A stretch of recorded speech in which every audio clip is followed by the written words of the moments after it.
Bismillahirrahmanirrahim. Assalamualaikum warahmatullahi wabarakatuh. Saya Tuti Rostianti Maulani.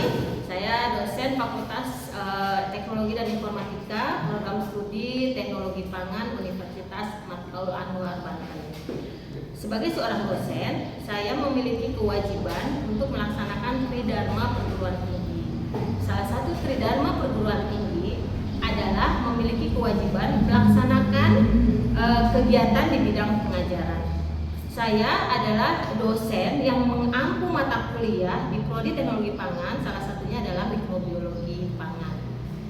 Sebelum saya memberikan pengajaran tentang mata kuliah mikrobiologi pangan, saya akan menjelaskan dulu tentang deskripsi mata kuliah mikrobiologi pangan, kemudian harapan yang akan dicapai dalam mata kuliah mikrobiologi pangan, kemudian metode pengajaran yang ada di dalam mikrobiologi pangan ini, kemudian asesmennya seperti apa, topik dan luaran yang akan dicapai dalam mata kuliah di mikrobiologi pangan ini.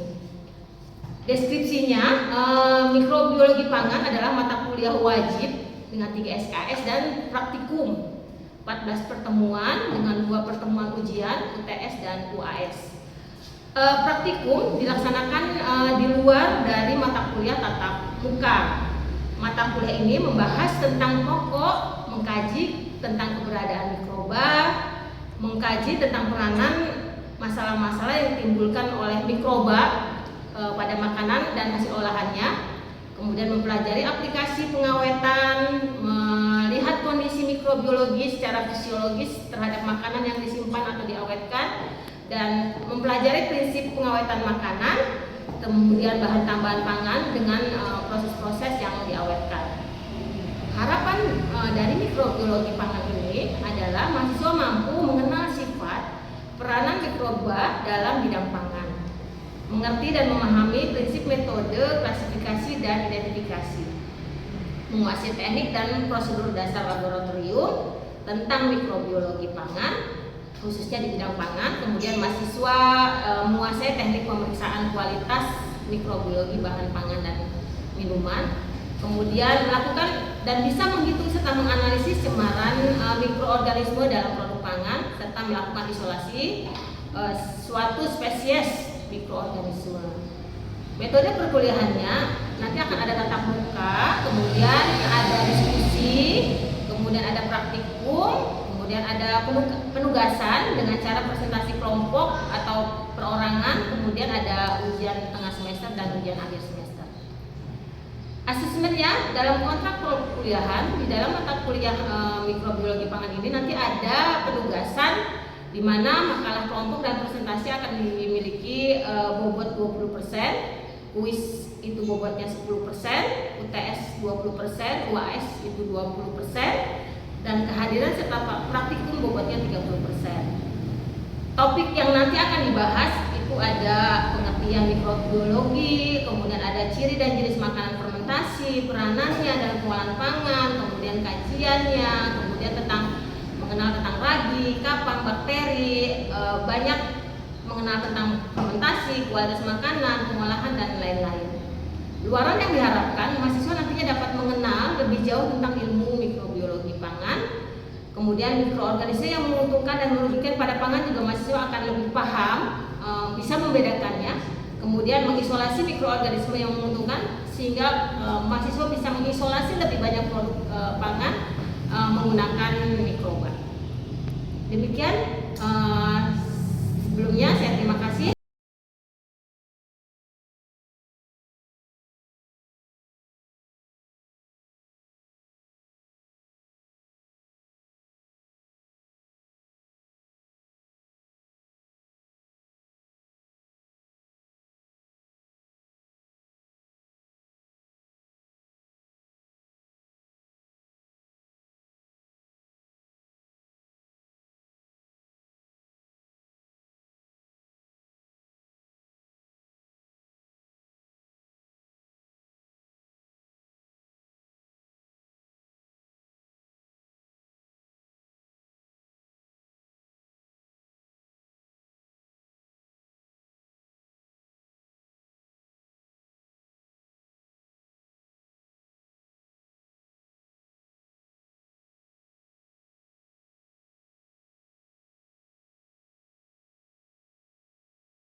Mungkin kalian sudah pernah dapat kan mikrobiologi?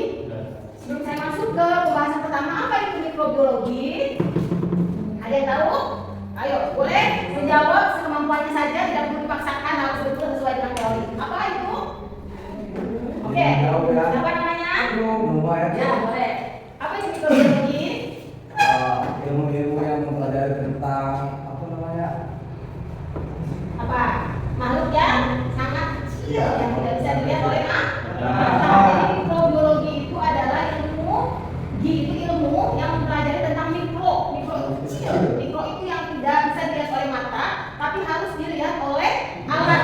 Salah satunya dengan mikroskop, ya. Kenapa Allah menciptakan adanya makhluk lain selain ada hewan, manusia, tumbuhan, ada mikrobiologi atau mikroorganisme? Karena mikroorganisme itu adalah salah satu makhluk hidup yang juga sangat dibutuhkan oleh kita sebagai manusia. Kita di udara, kalau nggak ada mikrobiologi, tidak ada yang mengurai udara dari CO2 jadi oksigen, itu mikrobiologi. Tanah menjadi unsur hara yang menguntungkan, yang tadinya tidak berbuah jadi berbuah, itu dibantu oleh unsur-unsur mikrobiologi. Tubuh kita di dalamnya itu beribu-ribu mikrobiologi baik, ya, mikroorganisme baik yang membantu pencernaan supaya, mohon maaf, pengeluaran kita lancar, itu dibantu oleh bakteri baik, ya. Ada juga bakteri yang tidak baik, ya. Salah satu bakteri yang tidak baik itu adalah salah satunya patogen.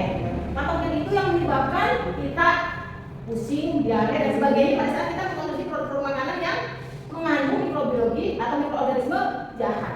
Dan nanti kita akan bahas tentang itu. Nah ini apa ini? Yang sebelah kirinya ada produk olahan, fermentasi, keju, roti, tape. Enak tidak? Kamu pikir ini mudah bikinnya? Dibantu oleh siapa? Mikroorganisme. Bisa bikin keju, bisa bikin roti, bisa bikin jadi tape. Singkong kalau nggak dibantu oleh mikrobiologi nggak bakal jadi tape, nggak bakal jadi manis, nggak bakal jadi enak. Roti nggak ada bantuan lagi, nggak bisa bikin jadi roti. Ya, kamu nggak bakal kenyang, cuma makan terigu doang gitu kan? Terigu doang kalau tambahin air, ya udah jadinya apa? Tambah bakwan ya, tambahin. Jadi bakwan ya, bukan roti. Ini yang lebih canggih lagi, keju, susu, kemudian ada proses penggunaan enzim renet ya, kemudian ada pengendapan, kemudian proses endapannya diambil, kemudian didiamkan. Semakin lama proses pendiamannya itu akan semakin menghasilkan keju yang luar biasa bagus dan mahal gitu ya harganya. Coba kalau di Eropa orang itu khusus menyimpan keju itu di bawah tanah beribu-ribu tahun, bahkan ya itu harganya setelah disimpan di perang gitu ya minimal misalkan ada yang 100 tahun, ada yang 50 tahun, ada 20 tahun, itu malah lebih enak katanya alasannya gitu. Padahal kita kan nggak pernah ya makan yang ini. Tapi saya pernah tuh makan yang katanya ini udah hampir 10 tahun katanya gitu, hampir 15 tahun katanya. Itu asam terus bau, tapi kata orang Eropa enak gitu loh. Tapi itu apa namanya sesuatu yang orang nggak bakalan apa ya namanya memikir bahwa hal-hal yang seperti itu jadi produk yang luar biasa ini ya dibantu oleh mikroorganisme gitu ya. Jadi kalau misalkan kita diciptakan oleh manusia, kita tuh berteman bukan cuma oleh hewan, tumbuhan, oleh manusia sendiri, tapi oleh mikroorganisme. Makanya kita harus hargai itu ya. Hargainya dengan cara apa? Dan kita merawat dengan apa yang sudah ada, kemudian kita menjaga tubuh kita. Kalau tubuh kita tidak boleh dicemari oleh sesuatu yang mengontaminasi mikroorganisme hidup atau mikroorganisme baik dalam tubuh jadi pada mati, yang nggak usah misalkan merokok atau minum minuman keras atau begadang, itu kan yang mempengaruhi si antibodinya itu berkurang menurun ya. Itu hal-hal yang merusak mikroorganisme dalam tubuh yang paling baik yang diperlukan oleh tubuh itu malah hancur ya. Jadi janganlah, tolong dijaga dan disyukuri. Kemudian ini apa itu? Buah busuk, makanan-makanan busuk. Ini oleh siapa? Mikroorganisme yang oleh mikroorganisme yang sifatnya mungkin nanti merugikan, nanti merusak ya. Jadi ada sudah bisa dibedakan kan? Ada dua yang menguntungkan dan merugikan ya. Kemudian ini ada lagi nih, ada tempe, ada yogurt, ada probiotik ya. Kalian suka makan ini? Oh, yang di kalau juga ada kapak, kalau di dunia nggak ada kapak, mana pernah kamu makan tempe? Sekarang itu tempe itu diekspor di Indonesia itu jadi produk paling mahal di dunia. Karena apa? Produk fermentasinya sudah diklaim ini sebenarnya punya produk Indonesia menjadi apa ya, produk yang punya kualitas baik, sangat baik itu untuk proses pencernaan ya, maksudnya dalam tubuh. Jadi jangan gengsi kalau anak kos mau makan tempe, padahal yang paling gengsinya itu dibandingkan anak yang sering makan burger, makan french fries, makan sesuatu yang sifat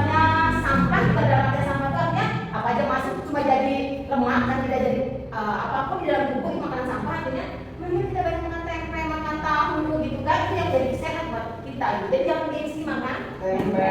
Bahkan penelitian tentang tempe itu di dosen saya di IPB itu dosen yang sudah qualified, sudah sampai ke taraf dunia. Jadi penelitian-penelitiannya itu udah banyak perkembangan ini penggunaan tempe. Bahkan sekarang penelitian teman saya di studi doktoral menghasilkan tempe yang bersifat anti diabetes. Jadi kalau orang yang turunannya ada diabetes, udah makan tempe aja gitu, ya sehat. Ya, jadi banyak fungsionalnya. Nanti kalau misalnya untuk melihat sifat fungsional tempe, harusnya ada mata kuliah lagi ya, nanti kami bisa pelajari. Sekarang tentang ini, tempe bongkrek telan korban lagi. Memang kita tahu lah di Indonesia banyak sekali masih orang memproduksi ini. Padahal itu udah dilarang ya.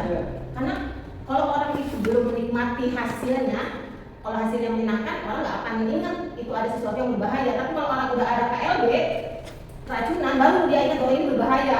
Nah, kalau kita harus ditampar dulu baru tahu itu sakit gitu. Kalau dibilangin mah nggak bakalan tahu.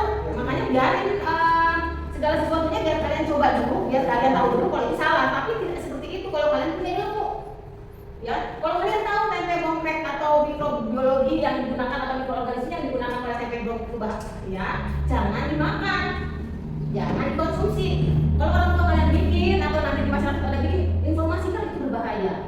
Ya, memang segala sesuatunya itu kalau misalnya tidak ada KLB-nya ya gitu, orang nggak akan ada yang mati ini, masih makan tempe aja gitu ya. Tapi kan kita ilmuwan yang tahu tentang ilmu mikroorganisme atau mikrobiologi ini ya. Jadi sudah banyak kejadian-kejadian yang disebabkan oleh mikroorganisme jahat ya, yang menyebabkan kerusakan atau menyebabkan terjadinya bahaya bagi kesehatan.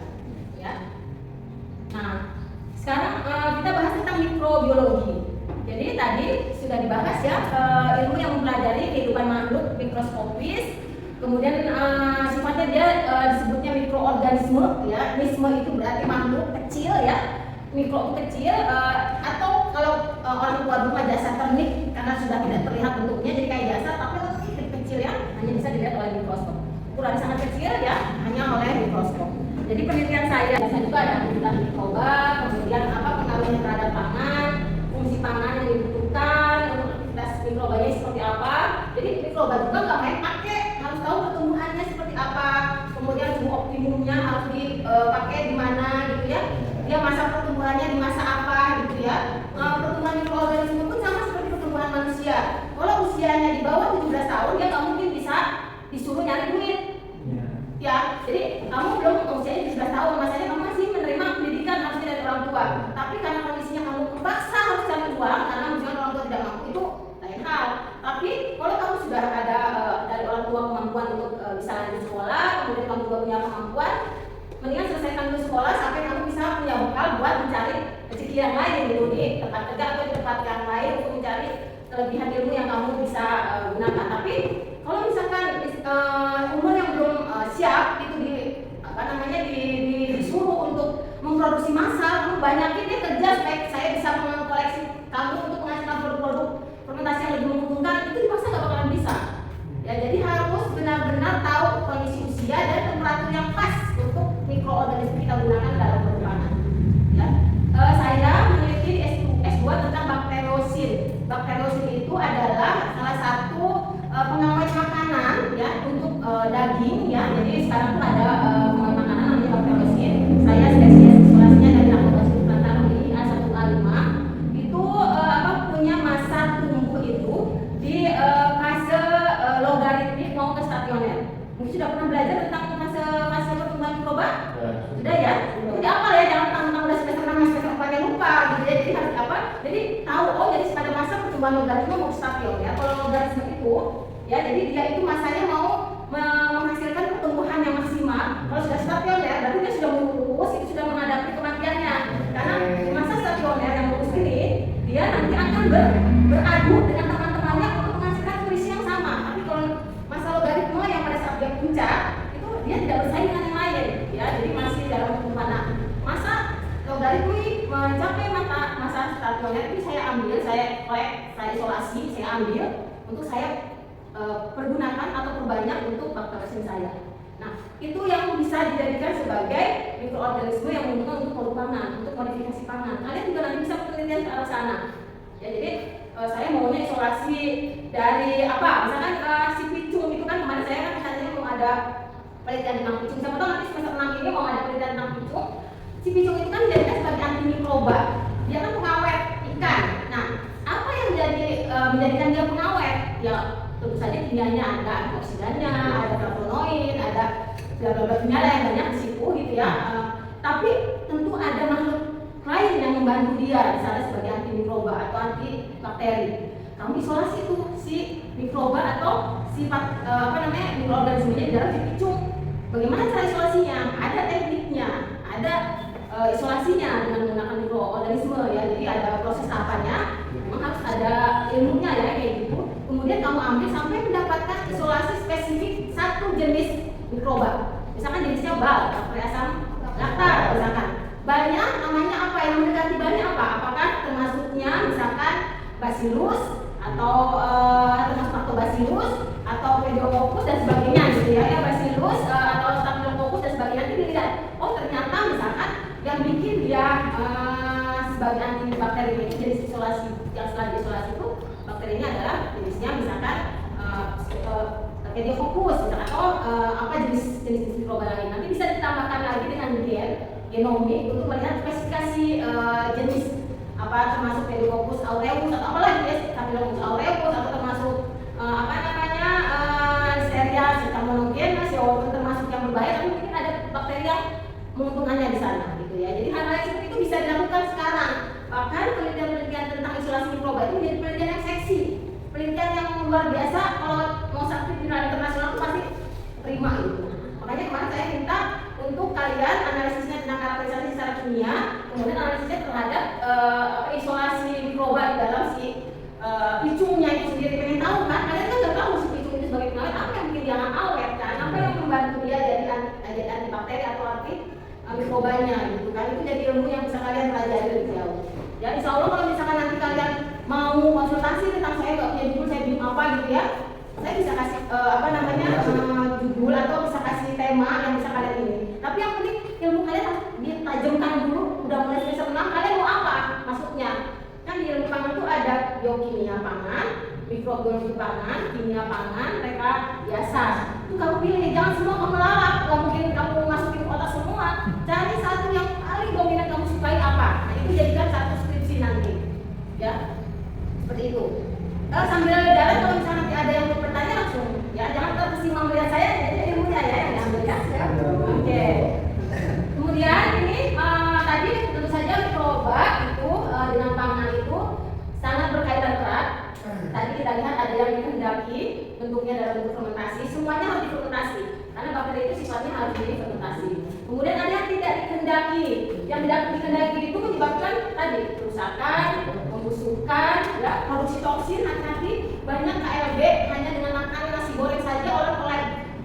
Kemarin ada berita Pak Kades didatangin si mantrinya tiba-tiba ngobrol suntik mati gitu ya. Mungkin karena dia jantung kaget atau nggak tahu juga katanya sih obat vitamin itu maksudnya menjadi sesuatu yang sangat ini ya, maksudnya mengagetkan kok ada ya teman-teman itu seperti itu, tapi nggak ada hubungannya lagi sebenarnya. Jadi itu toksik jadinya, pertemanan yang toksik ya. Kalian juga kalau punya teman yang satunya sering tidak mau mengalah, kemudian satunya pengennya menang sendiri, kalau kerjasama nggak mau bareng-bareng, itu toksik namanya ya, jauhkan. Jangan biasa ini dulu orang jangan. Jadi hal-hal yang memproduksi toksik itu tidak dikehendaki ya, baik kita kepada manusia maupun kepada makhluk yang sifatnya mikroorganisme. Ya, jadi foodborne disease itu sama seperti tadi tempe gompek. Ya. Jika kalian nanti punya pengalaman atau punya keinginan untuk jadi auditor atau konsultan BPOM, kalian nanti melakukan research yang sifatnya mengarah ke keamanan pangan. Foodborne disease nanti dipelajari seperti itu. Nah, dari hal-hal yang seperti ini, baik mikroba yang dikehendaki maupun yang tidak dikehendaki, bagaimana cara mengendalikannya? Ya, ada sesuatu yang menguntungkan, ada sesuatu yang merugikan. Menguntungkan juga nggak bisa langsung kita tidak kendalikan, yang tidak baik juga tidak kita diamkan. Nah, itu mah wajar kalau yang tidak baik mah dikendalikan, tapi yang berlebihan juga tidak baik. Ya, walaupun dia dikehendaki fermentasinya bagus, tapi kalau tidak di stop, ya nanti makin banyak mikroorganisme dibanding manusianya gitu. Apalah bumi ini jadi sesek Jadi harus dikendalikan, baik itu yang menguntungkan maupun yang tidak menguntungkan wajib dikendalikan. Makanya ada proses produksi di stop kalau misalkan produksinya sudah tidak maksimal si mikrobanya, dan mikroba pun mungkin ada masa pertumbuhan yang tidak mungkin mengalami terus naik. Nanti dia masih stasioner ya, masa lurus, kemudian dia mengalami masa kematian lagi, dia turun. Ya kan, seperti orang pertama dari bayi, kemudian balita, remaja. Nah dari remaja ke dewasa itu namanya masa logaritmik, masa di mana dia masih pertumbuhannya masih baik, prestasinya masih bagus, otaknya masih banyak harus berisi dengan hal yang berguna. Kemudian di dalam masa logaritmik itu orang masih punya prestasi yang bagus ya. Kemudian mencapai masa stasioner seperti saya nih, usia 40 tahun, mendekati 50 tahun tuh udah stasioner. Semakin mengapa orang di usia 40-50 tahun tuh ada yang berprestasi? Karena dia bisa berdaya saing dengan yang lain, ya. Karena dia tidak mau memikirkan bahwa saya sudah tua, ya udah saya mau menghadapi kematian saja. Enggak juga, nggak usah kayak gitu juga ya. Kita harus produktif. Ya makanya saya pada saat usia saya 42 tahun ada kesempatan sekolah, saya masuk. Karena saya pikir dengan usia 40 tahun tidak menjadi sesuatu yang saya harus berhenti sampai di sini, tidak. Kesempatan saya masih ada di depan. Mungkin ilmu saya tidak dipakai saya, mungkin nanti saya dipakai oleh anak, oleh siswa saya sampaikan ilmu saya, dan mungkin saya bisa membantu mereka gitu nantinya untuk menuju jalan yang lebih baiknya gitu ya. Kan harus ada yang buka jalur tuh. Kalau ke gunung juga kan, kalau gunung yang kayak yang mana erupsi, kan di gunung tuh kamu masuk lagi, nggak ada buka jalur, kamu pasti ini di mana pasti hilang. Nah makanya harus ada yang buka jalur, harus ada yang membantu kamu jalan lurus, di sini jalannya, nanti di sana ada ini, itu ada yang harus tahu itu. Tapi kalau orangnya misalnya nggak mau dikasih tahu, mau belok aja terserah, ya lu mau di masa depan sendiri, yang musuh kamu gitu ya. Saya nggak tanggung jawab, tapi saya ingin jalannya lurus seperti itu. Kalau ada belok sedikit wajar, karena namanya proses pasti ada belok-beloknya gitu ya. Nanti lurus lagi jalan lagi sampai mencapai puncak yang kamu inginkan. Ya, jadi hal-hal seperti itu sama. Jadi perlu dikendalikan, yang menguntungkan itu perlu dikendalikan. Saya juga sebagai perempuan yang mama power gitu ya, punya power lebih mungkin ya dibandingkan dengan mama yang lain, dimana dalam artian saya itu saya harus punya kendali. Ya apa, suami dan anak. Kalau saya nggak bisa punya kendali, saya bisa kemana-mana gitu. Saya nggak punya pegangan, ya terserah saya gitu. Tapi kalau ada kendalinya, bisa di stop. Saya itu perempuan, saya itu punya sesuatu yang sisinya harus saya ambil sebagai istri, sebagai ibu gitu ya. Tetap itu harus saya jalani. Nah, makanya sesuatu yang menguntungkan itu wajib dikendalikan ya. Begitu juga dengan kamu punya prestasi lebih, kamu punya sesuatu yang orang mungkin bangga, tapi bangganya sesaat, kemudian kamu jatuh gitu ya, karena kamu tidak bisa dikendalikan. Nah itu yang bisa membuat kamu malah punya prestasinya cuma sebentar gitu, punya sesuatu yang bergunanya nggak punya manfaat banyak gitu ya. Jadi harus ada pengendalinya gitu ya. Jadi benar-benar itu jadi sesuatu yang menjadi ilmu ya buat kamu. Nah tadi sudah saya sampaikan bahwa pengendalian faktor pertumbuhan mikroba itu berdasarkan ada faktor intrinsik, ekstrinsik, dan implisit. Ini sebenarnya mengulang biologi yang lalu aja, bahwa ada faktor intrinsik yang biasanya ada nutrisi, ada senyawa alami, kemudian ada aktivitas air kan. Kalau mikroba juga kebanyakan air nggak hidup gitu kan, jadi harus dikendalikan. Kemudian dengan pH, diatur pH-nya berapa maksimalnya, kemudian struktur fisik dari si mikrobanya, kayak kita yang sempurna sama disabilitasnya harus kendalinya harus beda ya. Nah itu juga harus perhatikan, sama mikroba juga nggak sempurna semua, namanya kalau kan nggak semua sempurna gitu ya. Jadi dilihat struktur fisiknya, jadi si mikroba juga bisa dilihat dengan mikroskop apakah dia bentuknya bulat sempurna atau bentuknya sesuai dengan yang diharapkan dan sebagainya. Jadi kalian nanti pada saat menggunakan produk tersebut menjadi produk-produk yang menguntungkan, itu bisa kamu jadikan produk yang lebih punya manfaat. Nah ini ada faktor ekstrinsik biasanya dari luar, itu ada kelembaban, ada suhu, kemudian ada faktor implisit ya. Tentu saja faktor implisit itu ada kompetisi. Kompetisi itu artinya pasti kamu ada saingannya. Ya, setiap kamu punya prestasi pasti kamu akan ada saingannya. Nah kamu nggak boleh gue nih gara-gara lu nggak jadi ini gitu, nggak bisa begitu. Kayak warung pasar, di sini warung baju, sebelahnya baju, di sini baju, orang nggak saling berebutan, rezeki Allah mah masing-masing ada aja gitu ya. Nah begitu juga dengan kamu, kalau kamu punya kalian di bidang A, temennya juga sama di bidang A, gali dari kamu tuh di bidang A nya punya kelebihannya apa? Ya misalnya kalau saya punya keinginan, saya bisa nih punya keinginan menjadi auditor halal gitu. Jadi saya mentang-mentang saya punya ilmu sampai doktor, saya mau ambil semua ilmu tangan enggak. Oh berarti saya akhirnya harus ke arah kimia, kemudian pengolahan, kemudian